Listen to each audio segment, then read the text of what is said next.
It's a pleasure to be here in this part of the United States. I don't know how long it's been since I've been in Idaho, but it's been a while. That's how you can get hold of us if you want to get hold of us in the future. And you have my office number. There's an 800 number. You even have our home telephone number as well as email. You'll see that several times during the time that we're here. So I invite you to bow your heads with me for a prayer. Father, you truly are wonderful, caring, gracious, and long-suffering. And we're grateful for your unconditional love. We're grateful for the weekend and the Sabbath which comes every weekend and will soon be here. We ask for your presence through your Holy Spirit, that you may guide and direct, encourage, and teach each one. May we begin to learn to live now like you want us to live for eternity, and to put those principles into practice so we can enjoy life and health to the fullest. Thank you for answering our request, because we have made it in Jesus' name. Amen. Lifestyle and disease. Well, you're going to see in a few moments that the most common cause of death here in the United States is heart disease. And the reason for that is because that's the way most Americans live. Fast food, the standard American diet. You take the first letters of all of those three words, it's SAD, high in fat, high in refined carbohydrates, high in calories. And when you combine that with a less than active lifestyle, your heart disease waiting to happen. So that's what it's about. That's part of it. We'll talk about that. Now, that's part of, this is also fast food. So fast food is okay if you get the right kind. This is what I call God's fast food. You know, at the airport, I walked by what's typically known as fast food. There was a McDonald's there, right? At the airport, McDonald's. And when we speak of fast food, that's what most people think of. That's their fast food. But I'd like you to reshape your thoughts and your ideas and think of this is also fast food, but it's much more healthful for you. Full of vitamins, minerals, nutrients, fiber, and lots of good things. The other thing is, most of the people that I work with, for some reason or another, they think that they're not as well as they would like to be, or maybe they are really very well and they would like to stay well. So we get all kinds. And for most of the people who are not as well as they would like to be, sometimes they say, I'm sick and tired. I say, are you sick and tired of being sick and tired? And they say, well, how did you know? I said, you just had that look on your face. And I said, well, if you're sick and tired of being sick and tired, then you've got to make some changes. And the other thing is, none of you are going to change unless you realize that you need to change. I mean, I know your wives tell you need to change, but that usually falls upon deaf ears. You know, husbands, when their wives tell them that, it's automatically blocked out. You don't hear it. Of course, when husbands tell their wives, it works the same way. I mean, so stop expending your energy trying to change your spouse. You can't do it. I didn't say they didn't need to be changed. All I said is you can't do it. So unless you realize you need to change, you're never going to change. So remember that. And the other thing is, you are personally responsible for your health. Not Obamacare, not the government, not even Medicare, not even your health insurance providers. And some of you have health insurance and some of you don't have health insurance. But every single one of you is paying for the insurance of those who have it. You didn't realize that, did you? But you are. Even if you don't have it, you're paying for someone who has it. And even if you have it, you're paying for all the people who don't have it either, because you provide for your all the other types of insurance, because it's added onto the cost of all the products and services that you use. So you're paying for it, whether you realize it or not. And you're going to pay for all the change in the government, whether you realize it or not, too. and your children and your grandchildren. But that isn't even what we're talking about, except personal responsibility. You're responsible for your health. You say, but someone gave it to me. They put it in my plate. But you didn't have to put it in your mouth. But they would have been offended. I doubt it. I doubt it. And if they would have been, if you find out it was less than healthy for you, please blame it on the doctors and say it was Dr. Ng's fault, Mrs. Ng's fault. You can blame it on them. Please get mad at them, not at me. And we'll be happy to accept that blame. So remember, it's your choice in what you do. What people give you, okay, but it's what you put in your mouth, because that's a really important part of your health, especially when you combine it with activity. So, who is helped by New Start? What does New Start mean? How do you benefit from New Start? Does your attitude make a difference? These are learning objectives. I'm told when I lecture to people, I need to have objectives for you, and the teachers like that they always like that better. Most common causes of death for the world in the United States. What's the relationship between the diseases people have and lifestyle and food to disease? Is there a relationship? In fact, someone asked me a very interesting question just in the last week. Which is more important, food or exercise? He says, that's a good question. Because you really can't have good health without good food and exercise. I mean, you can exercise and that way help compensate for some of the bad food, but it's not going to do it totally. And you can eat all the best food that there is, but if you don't exercise, that's not adequate either. Now, of course, if your exercise is useful work, which is the best kind, like working out here in your fields, which I see lots of fields in agriculture, things like that, well, that's the best type of exercise. Not skiing, which I happen to like to do, or golf, which is a great way to interrupt a nice walk. But, those are substitutes for useful work. So is there any relationship between your weight and your health? Well, that probably depends upon your height, because if you're tall enough, you can weigh whatever you want. So most of the people I meet don't like to be told they're overweight, so I say, well, you're not really overweight, you're just a little bit short, or you're severely short, one of the two. But most other people call it fat or overweight or obesity.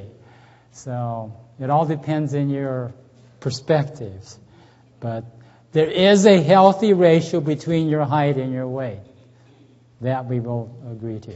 And breakfast is very, very important. How much fat do you need? How much protein? How much carbohydrate? We'll talk about that briefly. We won't be able to do all of that tonight. And good sources of protein and things like that as well. Well, I'm told that this year we're going to have elections in November. Is that right?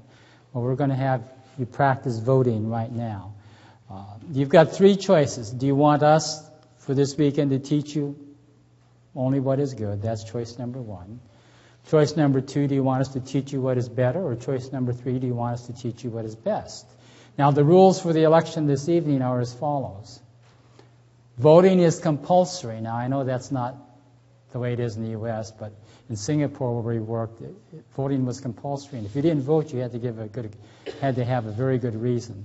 So for tonight, voting is compulsory. Okay. Number two is you only get one vote.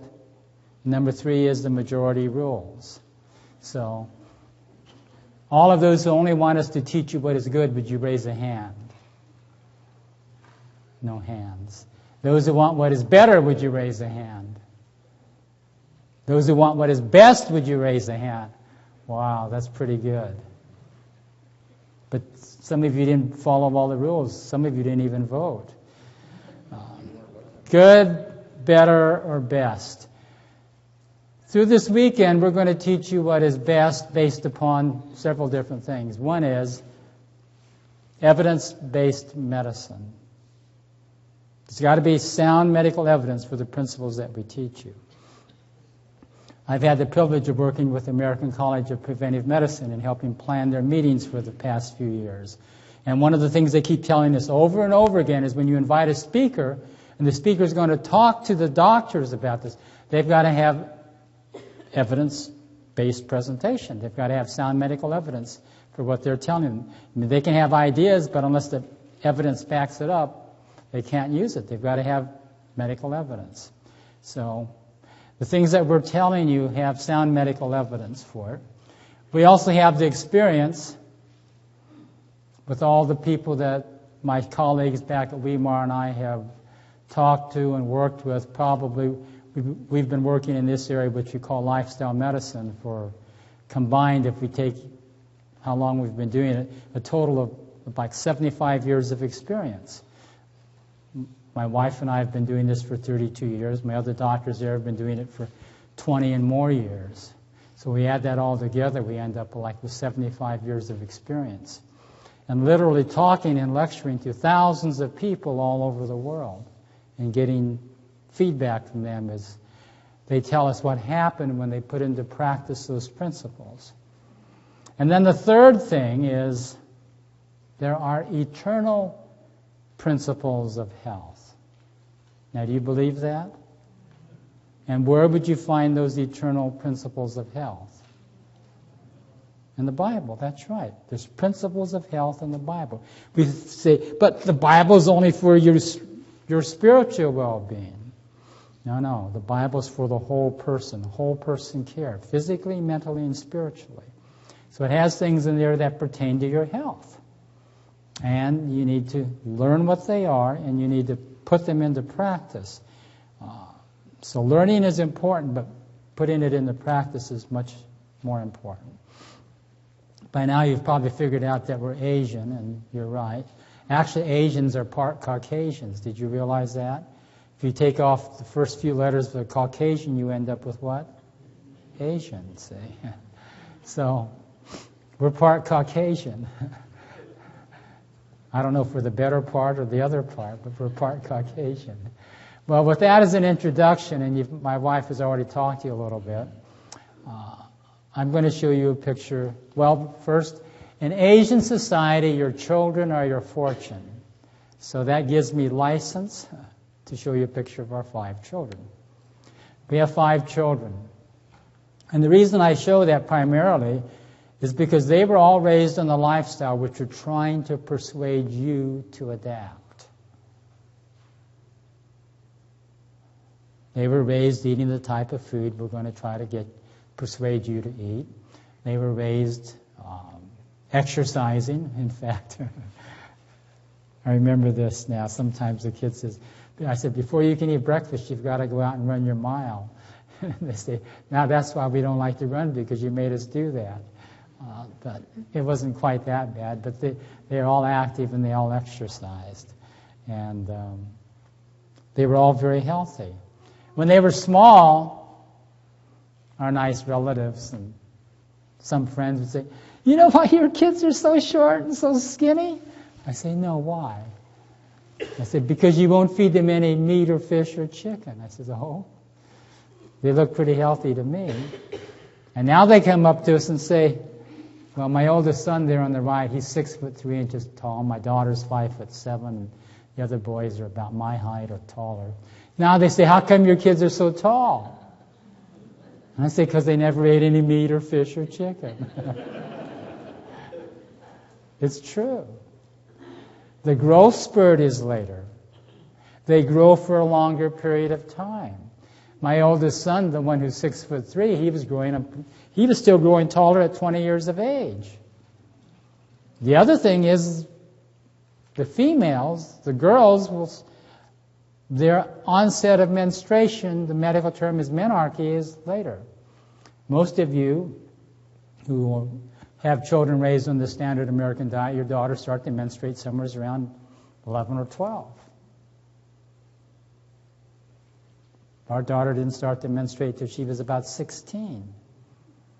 Are there advantages? Very definite. Much lower risk for breast cancer later in life.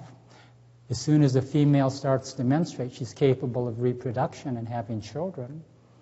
And that's one of the reasons why in America, without much parental supervision, early onset of menarche and puberty, got a lot of unwanted teenage pregnancies. And that's true. But there's a lot of advantages also on that type of diet as far as your intellectual capacities and abilities. So there again, most of you are familiar with the story found in a book of the Bible called Daniel. Ever heard of Daniel? Daniel had at least how many friends that we know? 3 friends. Remember their names? Shadrach, Meshach, and Abednego. Of course, they were given Babylonian names. But Daniel and his 3 friends made a choice in Daniel 1, verse 8. Daniel and his 3 friends chose to eat a plant-based diet. And Daniel is called Pulse. Well, at the end of the time when Daniel and his friends had gone to school in the University of Babylon, the king called all the students in and he gave them an oral exam or gave them some kind of exam. And you read the very last verse of the first chapter, the king's summation of what he found out about Daniel and his 3 friends.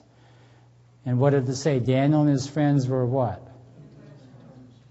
10 times wiser than all the other students in the University of Babylon. Amazing.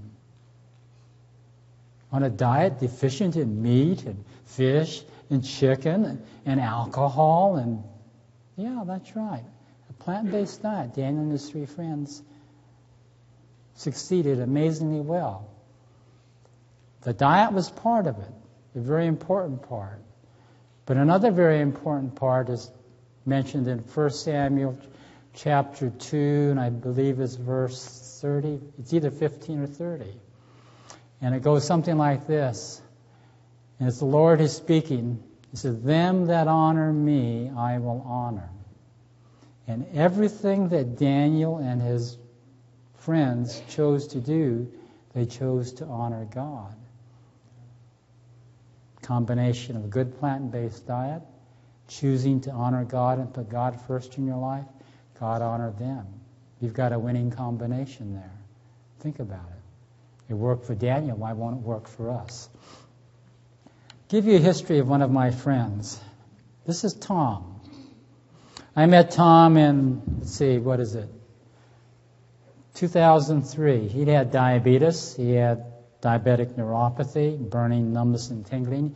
He had high blood pressure. He was on his medicines for his diabetes and his blood pressure. He also had diabetic neuropathy. And even though he was about 6'4" or 5 inches tall, he was about 2.5 feet too short. Because he weighed 381.4 pounds. And for 381.4 pounds, he needs to be about 8 feet, 7 or 8 inches tall. And at 59 years of age, I haven't been able to figure out how to help people grow taller.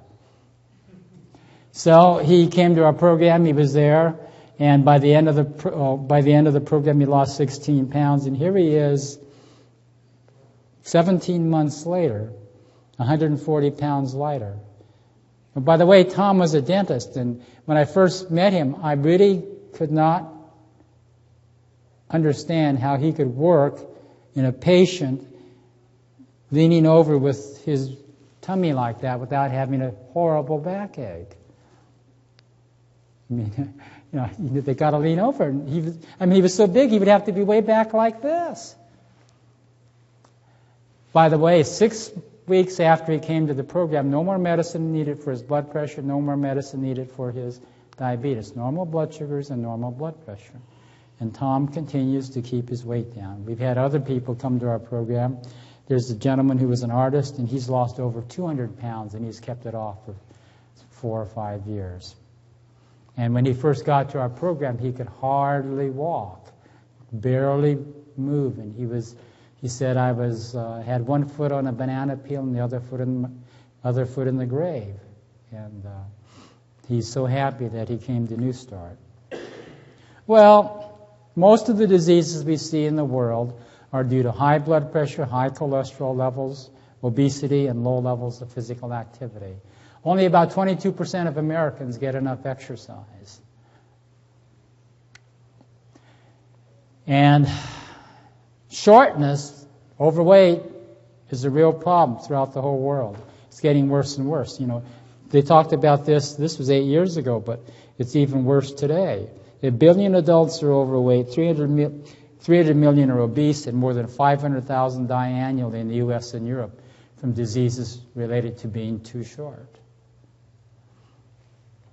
Higher risk for diabetes, higher risk for cancer, higher risk for high blood pressure, heart attacks, stroke, arthritis, Alzheimer's, senile dementia. We can say obesity is the mother of all diseases. So in the U.S., the causes of our health problems, too much food, combined with not enough activity, produces obesity, unsafe sex, high blood pressure, smoking, alcohol, high cholesterol, and a sedentary, I use another word instead of sedentary, I say slothful lifestyle. That's not too genteel or nice a word, that's true, but it's biblical. Be not slothful. You can look in Strong's Concordance, and I'm sure you can find the word there. But, in other words, inactive. So I use anything I can to prod people into becoming more active. Unsafe sex is sex with anyone other than your spouse, in which both spouses are faithful to each other. Outside of that, it's unsafe. Okay? That's my definition of unsafe sex. Unsafe sex is sex with anyone other than your spouse, in which both spouses are faithful to each other. Other than that, it's unsafe. Okay, so in the U.S., because of too much food, not enough activity, many, many more deaths. And also, the other thing is, many Americans don't like to drink water, they like to drink soda pop. Soda pop. That's a big industry, Pepsi-Cola, Coca-Cola, and all these other things. And the more soda pop you drink, especially, any, whatever it contains, whether it's diet or others, you're going to have problems. If it's sugary drink daily, once a day, had an 83% higher chance of developing type 2 diabetes than women who drank less than one such drink a month. This was a study done on ladies. And they also tended to weigh more. It's very simple. Most regular soda pop is probably going to have more than 100 calories in a can, 12 ounces or so.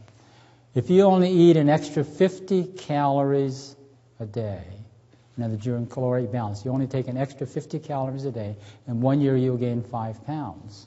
In 10 years, that'll be 50 pounds. If you take an extra 100 calories a day, or a can of soda pop every day, we'll say is 100 calories, you're going to gain 10 pounds in a year. In 10 years, that's going to be 100 pounds. Calories do count. You've got to pay attention. Good, healthful food, very good for you. Sometimes people think about going like to the CHIP program or coming to New Start or coming to a program like this. Yes, I really don't enjoy being sick, but I'm afraid. I'm afraid if I go there, you're going to take away my favorite food.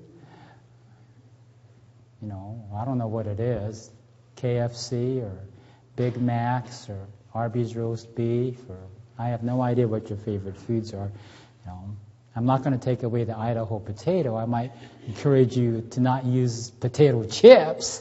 My wife will talk to you more about that tomorrow, but we're not here to take all the fun out of life. What we're really here for is to give you more life to enjoy the fun. In fact, if you really pay close attention, we'd like to have you begin to live now like you're going to live throughout eternity. Why not? But you say, I better eat all my KFC, my Big Macs, and all those other things because they're not going to have any in the New Jerusalem. Well, you're right, there won't be any in the New Jerusalem. But, I don't think eating it now is going to accomplish the purpose you want. So the goal of preventive medicine is to give you more life to enjoy the fun, hopefully forever. Just a few things about children. The most dangerous thing for children, for their survival, is accidents. You've got to help them avoid accidents. Cancer is the number 2 cause of death in children. And, if you've got children or grandchildren, nieces or nephews in the house, you've got to protect them from themselves. You've got to put dangerous things away out of their reach or lock them up. Please do that. And also keep sharp, pointed objects away from them, As an ophthalmologist, whenever I see someone, a little child, 2 or 3, tottering along or walking or running along with a sharp pointed object in their hand, I don't ask them for it. Because if you ask the child for it, what are they going to say? No, it's mine. You can't have it. I just go up to them and I just remove it from their hand. So they may scream, they may holler, but that's okay. I'll just take it away. Because if you ask them for it, they're going to refuse it. Just take it away, and have the family or whoever supervise them and help keep those things out of their hands. And also, don't leave children at home alone. Don't leave them in the car alone. And if you're backing up a car from a garage, you're in the driveway, if there's any little children around, make sure that they are being held securely by a responsible adult so you don't back up and run over some poor little kid. It happens. Maybe it hasn't happened to any of you, and I'm glad. But, if you don't take that precaution, it could happen. So remember that.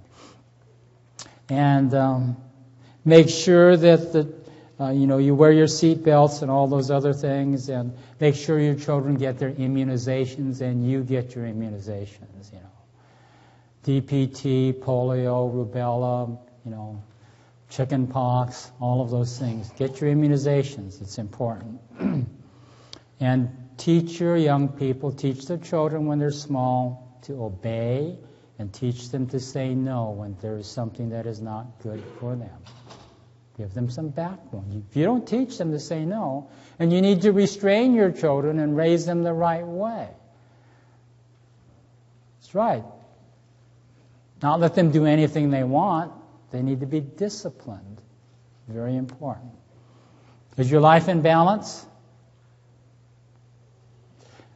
You look at this, and on the right side you see health care as it is. Health care is typical health care. 45-year-old male, chest pain with exertion, goes to the ER. They say, well, we need to send you to the cardiologist. So the cardiologist, he goes into the cardiologist. The cardiologist is happy to see you. Please step on the treadmill. They do a treadmill test connected up to electrocardiogram. It says, it looks like your heart's not getting enough blood. Please come down to my favorite hospital. We've got a nice hard table there for you to lie down on, and we're going to do an angiogram. Before we do the angiogram, you've got to sign permission for emergency coronary artery bypass grafts, angioplasty stents, and all kinds of other things. And, all of this is available as long as you have deep pockets or you have good insurance or whatever. It can get very expensive. I had a friend who went through some of these procedures and had a few complications and ended up total hospital bills $250,000. And I had another gentleman who I didn't tell you about. He came to New Start, and at that time, this was a while back, it cost him $5,000 because he was tired of going to his doctor and getting a prescription every month and coming back. He'd come back every 3 months, and the doctor said, well, you're fine, Sam. Here's another prescription. Go refill these and come back and see me in 3 months. And after a while, he figured out that he was just going to keep doing this until he was ready to meet the undertaker. And he said, there's got to be something better. And so he came to New Start. And after he came to New Start, he had his diabetes and his high blood pressure. He lost weight. He figured he was going to live another 12 to 15 years. It's almost been 11 years since he did that. And he figured his retirement is worth $30,000 a year, times 12 is $360,000. He paid $5,000 for a New Start. You divide $360,000 by 5,000. That's a 72-fold return on his investment. Now, I doubt that very many of you have ever invested in the stock market or even in property and done that well. He got a 72-fold return on his investment. Okay, what's New Start? The acronym. N is nutrition. E is exercise. W is water. S is sunshine. Glorious sunshine here today. That's nice. It's even warmer here than it is in California. T is temperance. Temperance means using nothing which is bad for you, and using in moderation that which is good. Can any of you think of something which you should never use as far as is good for your health? What are some things you should never do or use as far as your health goes? Alcohol, good. Anything else? What? Tobacco. Yeah, those are the main ones. Those are the main ones. And I'll add one more if you don't think of it. Anything else? What? Well, illicit drugs, right. But that's not the one I'm looking for. Caffeine, yeah. Caffeinated beverages. You know, caffeine is in beverages in so many different societies and cultures throughout the world. Here it's in the form of soft drinks, also in coffee and tea and so on. Yeah, caffeinated beverages. Avoid coffee, tea, tobacco, and alcohol. Those are the things you really need to keep out of your lifestyle. And using in moderation the rest. Okay, that's temperance. A is air. R is rest. You need enough rest. And T is trust in God. The better you know Him, the more you'll trust Him. Take time for God every day. Not just once a week when you come to church, and maybe even twice a week if you go to a prayer meeting. Every day. One of my classmates, Dr. Lamont Murdoch, said this: faulty genetics loads the gun, lifestyle pulls the trigger. Well, how does that apply? Well, it's like this. If your daddy or mommy had type 2 diabetes, is your risk for type 2 diabetes higher or lower? Higher, right. If your daddy and mommy had high blood pressure, or and we want to include your brothers and sisters, daddy, mommy, brothers and sisters had high blood pressure, is your risk higher or lower? Higher, right. See? So my dad and mom both had high blood pressure, and they both had type 2 diabetes, so my risk is higher. And I really don't want to get those, and at the present time I don't have those. My lifestyle's a little bit different from that of my parents. So you've got to do something different from what they did that caused the problems. So think about that, okay? So lifestyle pulls the trigger. Certain types of cancer, like colorectal cancer, and breast cancer for females, and prostate cancer for males. If your first degree relatives, father, mother, brothers, or sisters had those, and you're the right gender, then you're at higher risk for those. So learn to live appropriately, and you can dramatically lower your risk. That's the Loma Linda University Medical Center. The motto of Loma Linda University is to make man whole, physically, mentally, and spiritually. Whole person care. So what does your lifestyle include? Only what you do? Only what you don't do? Or all of it? What about it? Everything you do and don't do. Because there's some things some of you don't do that you should do. And the most common one is what? Exercise. They always get that. They don't have any problem with that, okay? And there's some things, we've talked about that you should never do, like smoking, and alcohol. Yeah.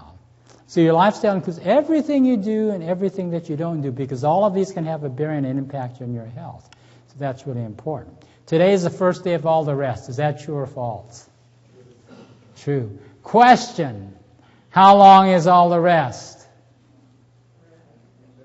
How long? Eternity, forever, right. Today is the first day of all the rest of eternity. Next question: how long are you planning to live? How long? Eternity. That's right. God offers you a gift. It's called the gift of what? Eternal life. It comes through Jesus Christ. It's a gift. You can't buy it, you can't earn it, you can't be good enough. It's a gift. Have you accepted it? And do you have the assurance? Something you all need to consider.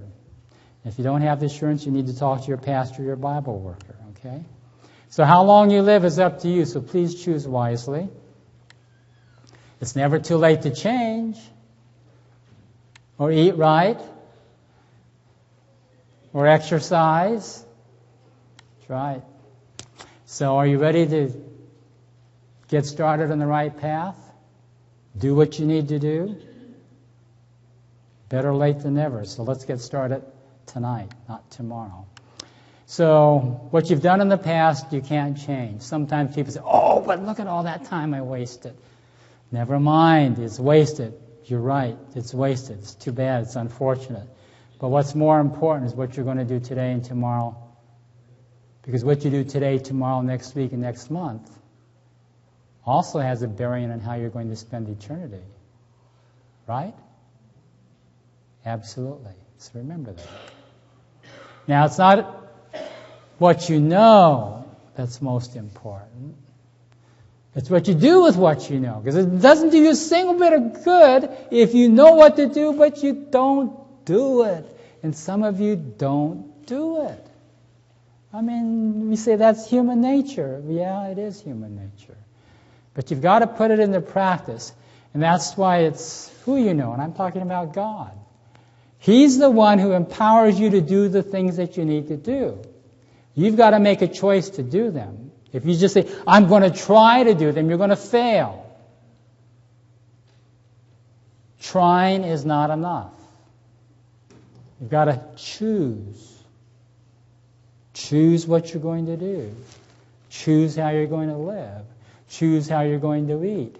Choose how you're going to exercise and when you're going to exercise.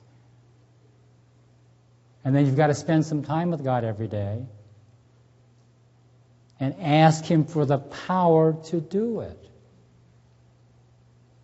I mean, let's face it, those of you who are used to eating all day long would much rather eat than stop eating all day long, right? You know, there's some people eat twice a day, some people eat 3 times a day, some people eat 4 times a day, some people just eat once a day. They start in the morning, they eat all day long, what they call it grazing. But it's really best if you eat only 2 or 3 times a day with, sufficient time in between. But it's so hard because I get so hungry. Talk to God about it. A merry heart doeth good like a medicine, but a broken spirit drieth the bones. Humor's good. Nothing wrong with good, clean humor. Attitude is important. For you are what you think, for as he thinketh in his heart, so is he. Now that's not a gender-specific proverb by Solomon. I mean, it includes both genders. For as he or she thinketh in their heart, so are they. But it's really important what you think. Take a look at this. The longer I live, the more I realize the impact of attitude on life. Attitude is more important than the facts, the past, education, money, circumstances, failures, successes, than what other people think or say or do. That's right. It's more important than appearance, giftedness, or skill. That's right. It's more important than whether you're beautiful or handsome. It's more important than whether you have a nice car or a big house. That's right. Attitude will make or break a company, a church, a home, a relationship. The remarkable thing is we have a choice every day regarding the attitude we will embrace for that day. We cannot change the past, cannot change the fact that people will act in a certain way. You can't change the inevitable. I already told you can't change your spouse or your boss, okay? The only thing we can do is play on the one string we have, and that is our attitude. And I'm convinced that life is 10% what happens to me and 90% how I respond or react to it. It's really important. So, we're in charge of our attitude. Now, I'd like to ask you a question. How are you going to choose to live today? Are you going to have a good day or a bad day? Choice is yours. Well, you say, I'm going to see how I feel when I wake up, and then I'll decide if I'm going to have a good day or a bad day. You do that, you're going to have a lot of bad days. Because there's going to be some days, or maybe many days, you're not going to feel as good as you'd like to feel. Why don't you make it really simple? When you wake up in the morning, it's going to be a good day. If you don't wake up, you don't have to worry about it and you don't know the difference. Every day you wake up, it's going to be a good day. Right? By God's grace and His power, it'll be a good day. Invite Him to come into your life and to be your guide, your companion, your friend, your confidant. The one who is all, to all. Have Him walk with you. With God as your partner, there's no way you can ever be a loser. So remember that. Ask Him to abide with you. See, abide means to stay with, to remain with. You know, there's a song called Abide With Me. Abide with Christ every day. Have Him come in to your life through His Spirit. So your health is a function of lifestyle. Lifestyle can be chosen. The choice is yours. So how are you going to choose to live today? It's up to you. And just remember, you know, good days are a lot better than bad days. And if you make the choice to have good days, by His grace and by His power, that's what they'll be. Surrender your life and your will to Him daily. And ask for that power to live like He wants you to live. Okay, just look at a few things now as far as diet goes. Are there advantages in a plant-based diet? Well, what does the medical evidence say? Vegetarians weigh less, healthier body weight than non-vegetarians, lower rates of death from heart disease, lower cholesterol levels. Well, that would make sense. Less heart disease, less high blood pressure, less diabetes, less prostate and colon cancer.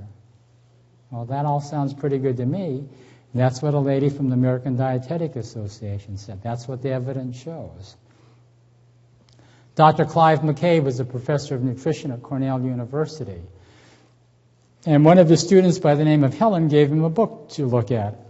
And after Dr. McCabe read the book, he said, "Whoa, that's a pretty good book." In fact, here's what he said. In spite of the fact that the writings of Mrs. White, she was the author of that book, were written long before the advent of modern scientific nutrition, there's no better overall guide available today. And that's true. In fact, we had one of our professors when we did our Masters in Public Health at Loma Linda, Dr. U.D. Register. He was a really fine Christian gentleman and a great teacher. We talked to him and learned about his work and his experiments. And he designed the experiments, in the area of nutrition.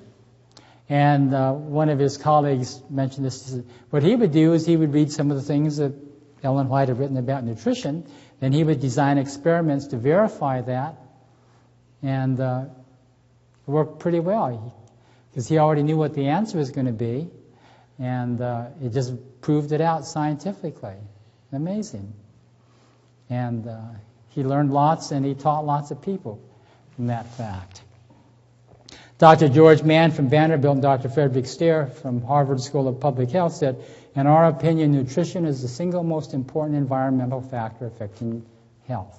And here in the United States, that is totally true. Because we have, you've got fresh air here and you've got a safe water supply. So after that comes food. Food selection, food preparation, and how much you eat and what you do with it. So let thy food be thy medicine. If the food can cause you to get sick, can the right type of food help you to get well? Would that be a reasonable hypothesis? I think so. Your food affects the way you feel, the way you think, and the way you relate to other people. True or false? Yeah. Have you ever eaten something that gave you a little upset stomach? Gas, cramps. And what would be worse? It'd be more gas, which would distend the bowel, which would lead to loss of appetite, and then more bowel distension would cause pain. And then even more could even lead to nausea and then to vomiting and or diarrhea. Acute gastroenteritis, all because of something you ate. And if you were in various stages of discomfort, if someone should come and ask you for some advice or counsel, and you were indisposed, vomiting or diarrhea, you really couldn't help them out very much. All because of something you ate, see. And likewise, if you have an important paper presentation or talk, if you eat the wrong type of food or too much your mind won't be as clear. You won't be able to do as well. Something else to consider. And even the good Lord, right here in the third epistle of John, verse 2, he says, Beloved, I wish above all things thou mayest prosper and be in health. God wants you to be healthy. That's why he's giving you rules of health, found in the Bible. Now, changing your diet will make a difference. You see, looking here, out in the corners, we see the standard American diet. Here, Idaho is known for potatoes, and I see lots of cattle around, so I'm sure the people up here use a fair amount of beef and chicken. I don't know about fish. If you have fish, it's going to have to be, well, I guess you do have some, you can get trout and other things, but most of your fish will have to come in from someplace else. But is your animal fat and protein the best way to go, or a plant-based diet a little bit better? So you need some guidelines for choosing your food, and I like to make it simple, keep it simple. So I've made an acronym here. Whole Plant Foods Eaten Whole, WPFEW. I haven't figured out how to pronounce that, Hupshu or something like that. Whole Plant Foods Eaten Whole. That would be the basis for, say, giving you a bachelor's degree in nutrition from New Start University, okay? Now, would you like a doctorate in nutrition from New Start University? Well, I've added a few more things. Whole plant foods eaten whole at regular times with nothing between meals in sufficient quantity to attain and to maintain your ideal weight. Pretty simple. And you combine that with exercise and you're well on your way to good health. Now remember that acronym New Start: nutrition, exercise, water, sunshine, temperance, air, rest, and trust in God. That's 10 words. Nutrition, exercise, water, sunshine, temperance, air, rest, and trust in God. If I would take out the first N in nutrition and replace that with whole plant foods, exercise, water, sunshine, temperance, air, rest, and trust in God. Now, that becomes 12 words. But in those 12 words, you have the essence, the foundation of a healthful lifestyle. You include exercise, water, plant foods, temperance, rest, sunshine, trust in God. Applying all those principles to your life, you'll have far better health. Therefore, whether you eat or drink or whatever you do, do all to the glory of God. 1 Corinthians 10:31, great verse. In the first 25 or 30 years I learned about this verse, he said, oh, that's so good because it's so good about eating and drinking. That's important, but that's not the most important part of the verse.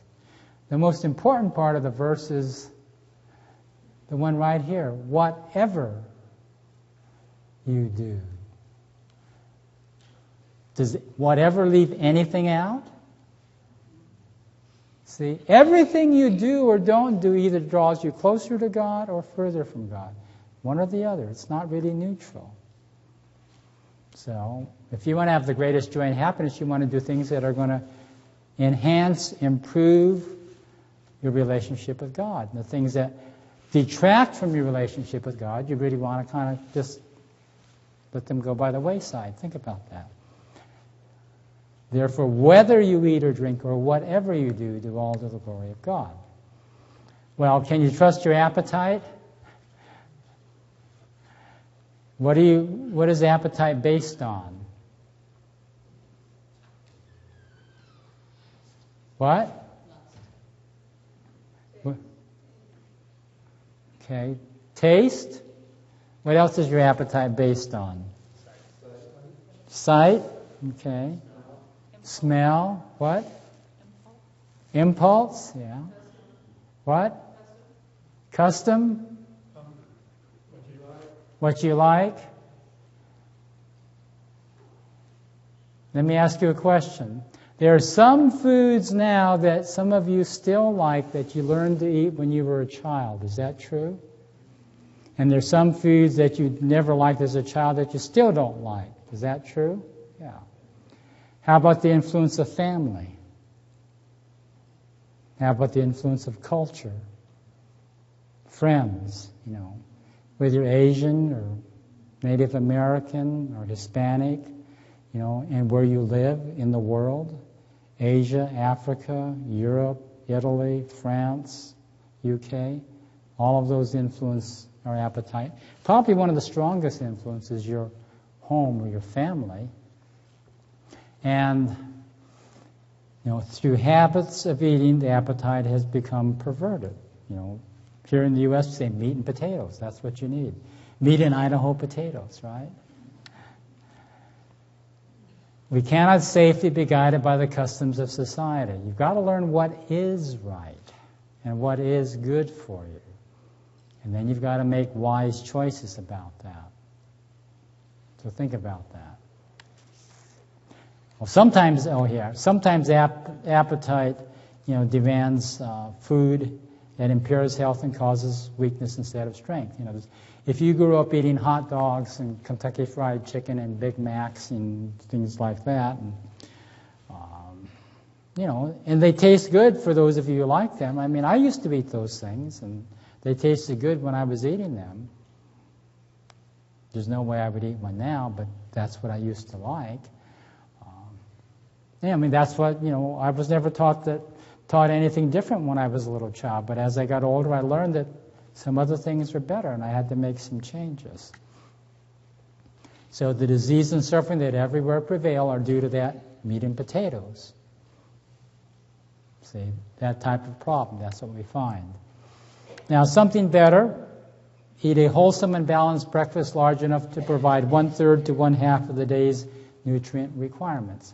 Wholesome, balanced breakfast large enough to provide 1/3 to 1/2 of the day's nutrient requirements.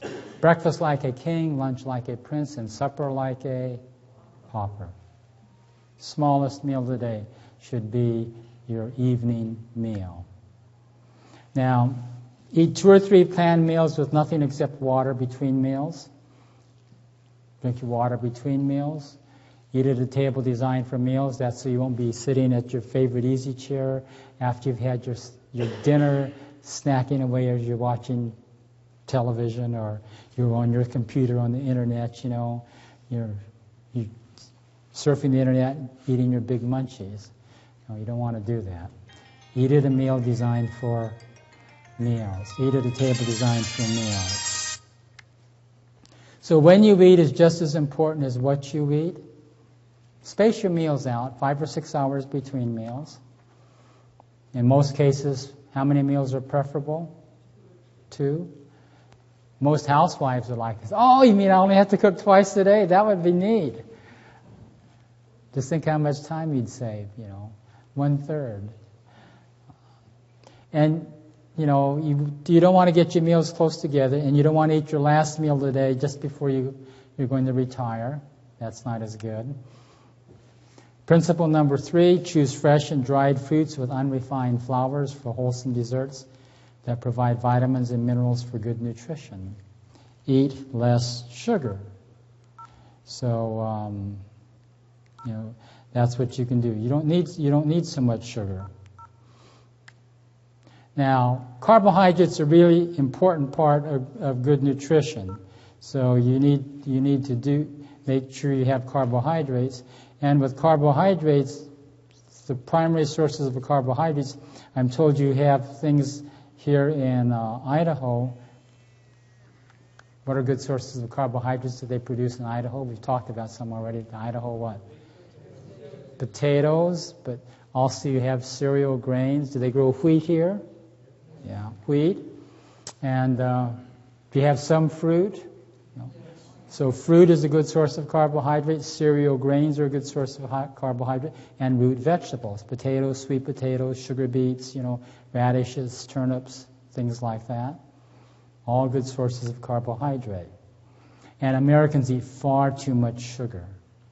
And the other thing they've been trying, the food manufacturers have been trying to replace, instead of using just plain sugar, they use high fructose corn syrup. And you see that on a lot of foods. So you need to watch out for all these sweeteners. What do you see there? candy, M&Ms. Well, reminds me to tell you a little story. In Idaho, when it rains in the springtime, do you see little worms come out? Does that happen here? It happens in California. And what likes to eat worms? Birds. Well, it was springtime at Weimar. It had rained, and the worms came out, and the birds came out, and the sun came out, and the robins, they spotted all the worms, so they went down, they fluttered down, they devoured all the worms. But the robins hadn't been to New Start, and they hadn't learned the lesson of temperance.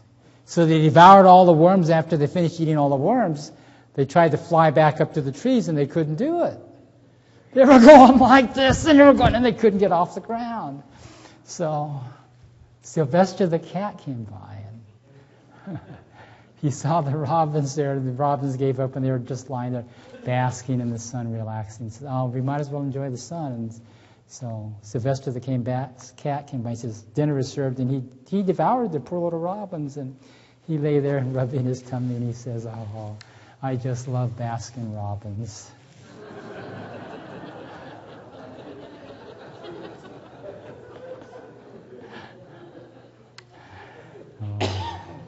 Watch out for Baskin Robbins. Sugar. Have any of you ever eaten sugar cane? I've never eaten a sugar beet. Can you cook sugar beets and eat them? I mean, I'm just asking. I don't know. But anyhow, have you ever eaten a piece of sugar cane? Any of you? Okay. Those of you who ate the sugar cane, how big a piece did you eat? Oh, just a little bit. Did you swallow all of it? No. You didn't? Chew the sugar out of it and spit You spit all that good fiber out? You wasted all that good fiber? Well, yeah, I mean, it's kind of tough. Well, how much sugar cane does it take to make 1 teaspoon of sugar? 6 feet.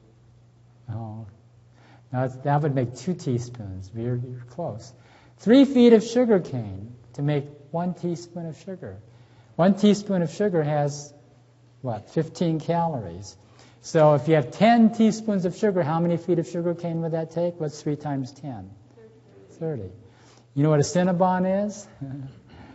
I'll show you a picture in a moment. 12 teaspoons of sugar in a Cinnabon, so that's 3 times 12 is how many feet of sugar cane?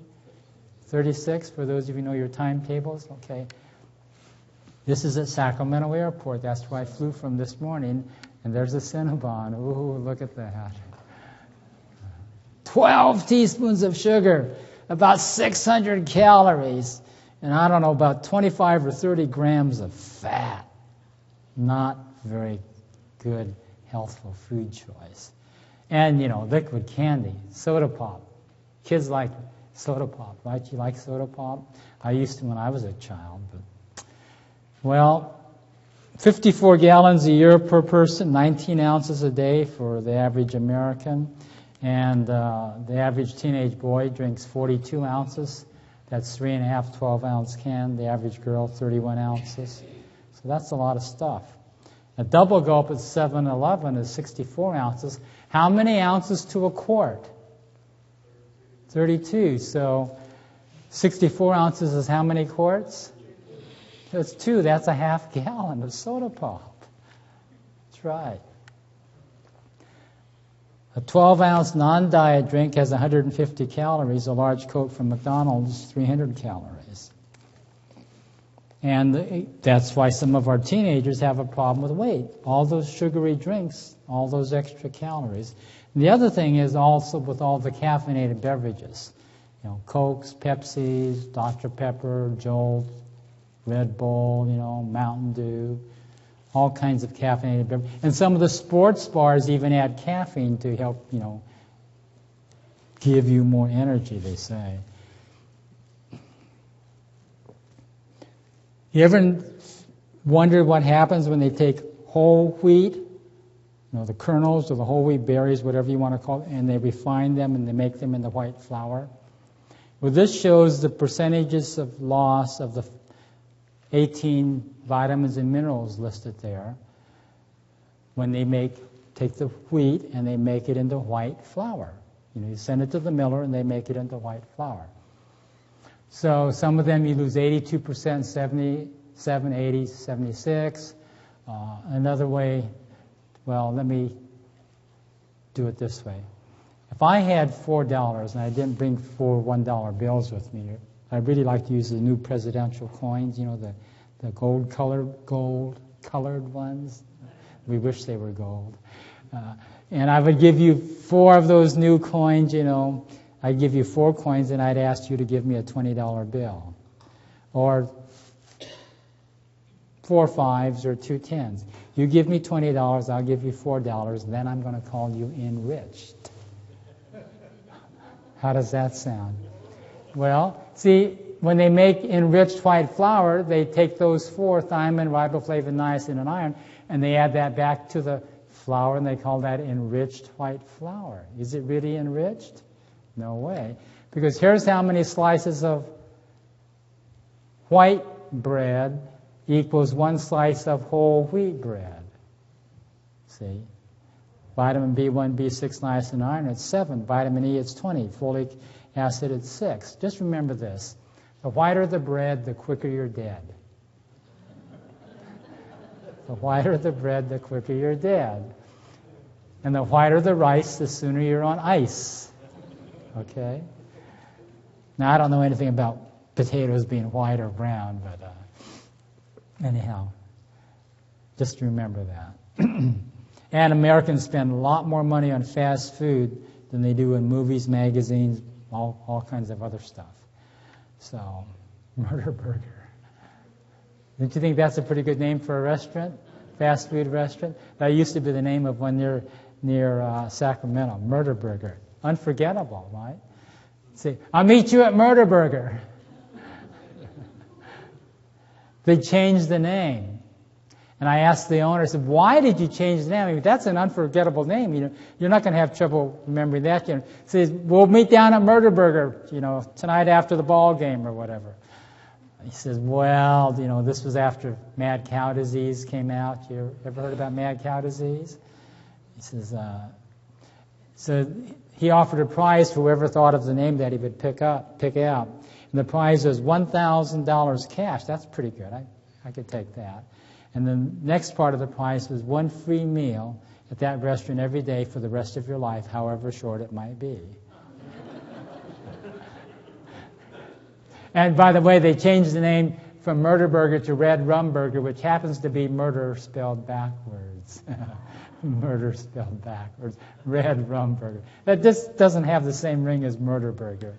In fact, on one of the restaurants, I don't have the picture up here. It says, so good they're to die for. And, the average American consumes 3 hamburgers and 4 orders of French fries every week. And, someone's eating mine. I hope it isn't you. Serving size sprawl. The original McDonald's burger and fries, 590 calories. Today, that was back in the old days, way back in the 60s when they started out. Original burger, fries, Coke, 590 calories. Today, a quarter pounder with cheese, supersized fries, supersized Coke is 1,550 calories. That's as many calories as some people should eat in a whole day. That's in one meal. And no wonder why Americans are getting overweight. And the other thing is, most of you, if you go out to a restaurant, you like to go back to a restaurant that serves their food in small itty-bitty platters. You like to go back because they have great big dishes of food. See, you say, I want to get my money's worth. So you want to go back where they have great big platters of food. And of course, now they have all the buffets. Buffets are a license to overeating. Because you say you've got to get your money's worth, right? So you starve and you don't eat, so that when you go there, you can eat more. Not good for the waist. You get so stuffed you can't move, and you want to eat all the food you can. 12.5% of the kids were obese 30 years ago. Now, more than probably 25% are overweight. 2/3 of adult Americans are overweight, 35% are obese, and the way we live leads to figures, profiles like that, see. So you've got to have your fiber, get enough fiber. If you don't have enough fiber, more heart disease, colon rectal cancer, diabetes, obesity, and constipation. It takes time for the food to move through your gastrointestinal tract. The more fiber, the more rapidly it goes along. Fiber kind of acts like a broom and keeps things cleaned out, and that's the way it should be. Fiber is the part of the food that doesn't digest. It's the roughage. But there's no fiber in meat, fish, eggs, milk, and cheese, and chicken. That meat may be tough, but as far as the gastrointestinal tract, it is totally absorbed and there's no residue. It's with your plant foods that you have the residue. So without the fiber, then people tend to eat too much. Sugar cane versus sugar in your candy bars and your desserts. And when you don't get enough fiber, cholesterol goes high, triglycerides go high, more diabetes, more problems with overweight. This shows here, these people on the right had more than 16 grams of fiber a day. The ones on the left side of the graph had less than 16. Those who had more had less heart disease. Because if you have, your stomach is full of cabbage and cauliflower and broccoli and potatoes without the gravies and the dressings and the sour cream and the shortening and the butter on it, see, then you can't put in the other things. See, it's not the potatoes that make you fat. It's not even the bread that makes you fat. It's what you put on the bread. It's what you put on the potatoes. So remember that.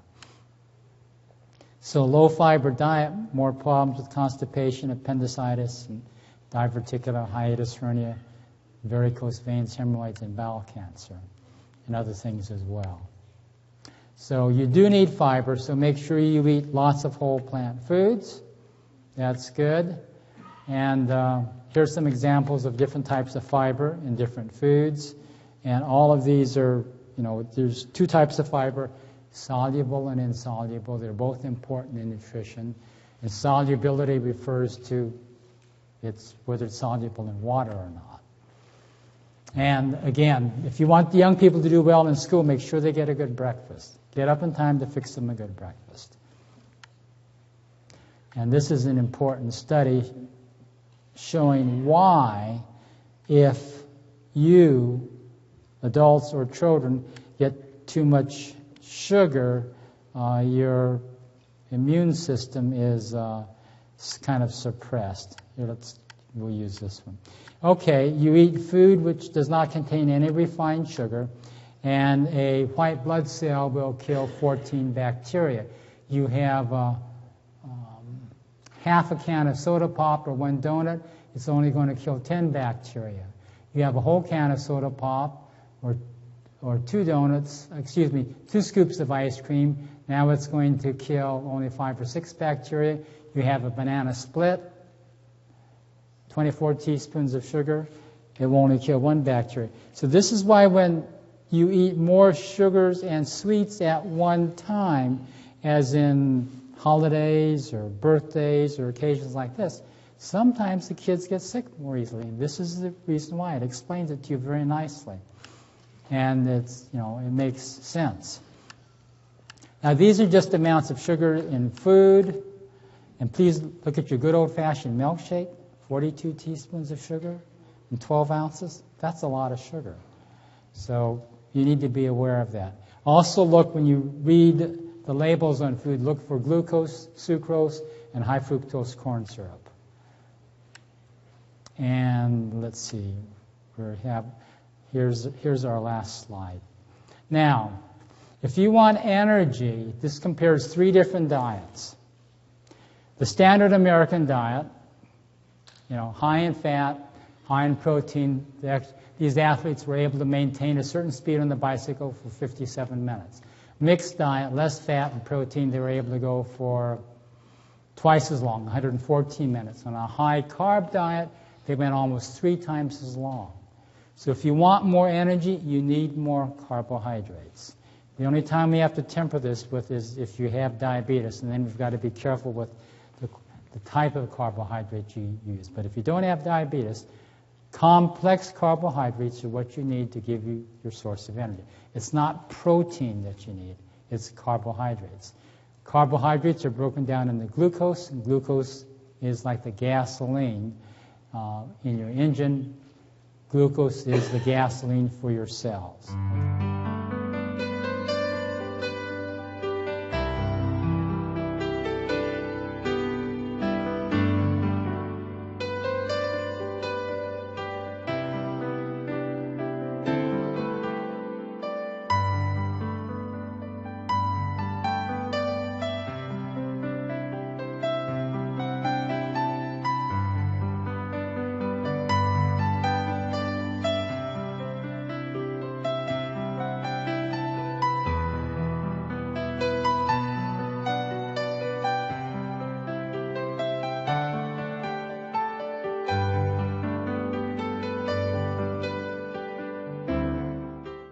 This has been a production of Sealing Time Ministries. For more programs like this and other exciting topics and speakers, you can visit our website at www.sealingtime.com.